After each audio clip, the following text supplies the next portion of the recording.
માહે ઝિલહજ એ મહિનો છે કે જેની અંદર સૌથી વધારે ઈદની તારીખો છે.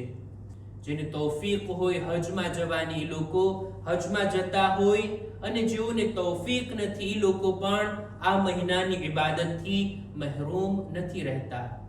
માહે ઝિલહજની અંદર ખાસ કરીને પહેલા 10 દિવસો, પહેલી તારીખથી લઈ ઈદ કુરબાન સુધી, આ પહેલા 10 દિવસો અને 10 રાતોનું એક ખાસ મહત્વ છે. જનાબે મૂસાને ખુદા કોહે તૂર ઉપર બોલાવે છે તૌરાત આપવા માટે. 1 મહિનાનું કહીને ગયા હતા ને કૌમને, 10 દિવસ વધારે ખુદા એને રોકી લે છે. એ છેલ્લા 10 દિવસ જે ખુદા રોકે છે ને, એ આ 10 દિવસો છે જે માહે ઝિલહજના 1 થી લઈને 10મી તારીખ સુધીના. આ મહિનાની ખાસ દુઆઓ અને આમાલ.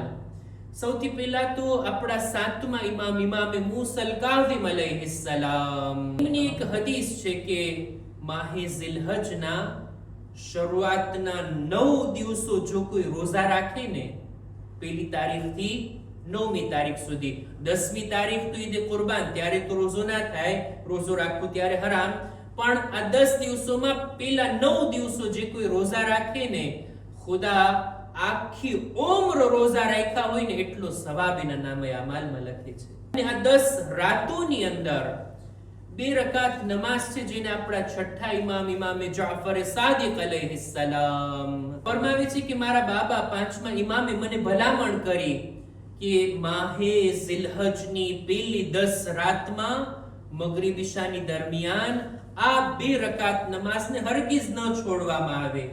તરીકો પણ આ મુજબ છે: સુબહની નમાઝની માફક મગરિબ અને ઈશાની દરમિયાન 2 રકાત નમાઝ, દરેક રકાતમાં અલહમ્દુ બાદ કુલ હુવલ્લાહ અને સૂરે આરાફની 142મી આયત વવાઅદના મૂસા 30 લૈલા આયતને પડે. અને આ 2 રકાત નમાઝને આ 10 રાતોની અંદર પડે. એનો સવાબ એ છે કે ભલે ઇન્સાન હજમાં ના ગયો હોય પણ હાજીઓના સવાબનો ભાગીદાર બને છે, હાજીઓના સવાબનો શરીક બને છે. આ 10 દિવસ પાબંદીની સાથે 2 રકાત નમાઝ પઢવામાં આવે. બીજી પણ અમુક દુઆઓ છે જે આ મહિનાની અંદર, આ દિવસોની અંદર, આ રાતોની અંદર પઢવામાં આવે છે, તમને મફાતીમાં મળી જશે. અને ખાસ કરીને અરફાની દુઆ, અરફાના આમાલ, એની પણ આપણે દિલમાં નિયત કરીએ કે ખુદા આપણને એ આમાલ કરવું નસીબ ફરમાવે.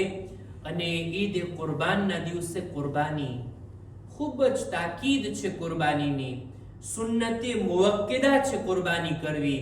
જે લોકો હજમાં જાય એ લોકો માટે તો વાજિબ છે ને, પણ જે લોકો હજમાં નથી ગયા, પોતાના વતનમાં છે, કુરબાનીના દિવસે કુરબાની કરવી ખૂબ જ તાકીદ ભરેલી છે. આપણા અમુક ઉલમા એમનો ફતવો એ હતો કે જેની પાસે કુરબાનીની તાકાત છે એને તો કરવી જ જોઈએ, વાજિબ છે એ લોકો માટે. આટલી હદ સુધી આપણા અમુક ઉલમા ભાર મૂકતા હતા. અને આ કુરબાની કરી અને ગરીબોને, પાડોશીઓને આ કુરબાનીનું ગોશ્ત તકસીમ કરે, એની પણ ઇમામોએ તાકીદ કરી. આપણા છઠ્ઠા ઇમામ ફરમાવે છે કે આપણા ચોથા અને 5મા ઇમામ જ્યારે પણ કુરબાની કરતા ને, પોતાની કુરબાનીના ગોશ્તને 3 ભાગમાં તકસીમ કરતા. 1 ભાગ પાડોશીઓ માટે, 1 ભાગ ગરીબો માટે અને 1 ભાગ પોતાના બાલ બચ્ચાઓ માટે, પોતાની ફેમિલી માટે રાખતા. ખુદા ઇન્શાઅલ્લાહ માહે ઝિલહજના આમાલની, ઇબાદતોની, દુઆઓની અને કુરબાનીની આપણને બધાને તૌફીક અતા ફરમાવે.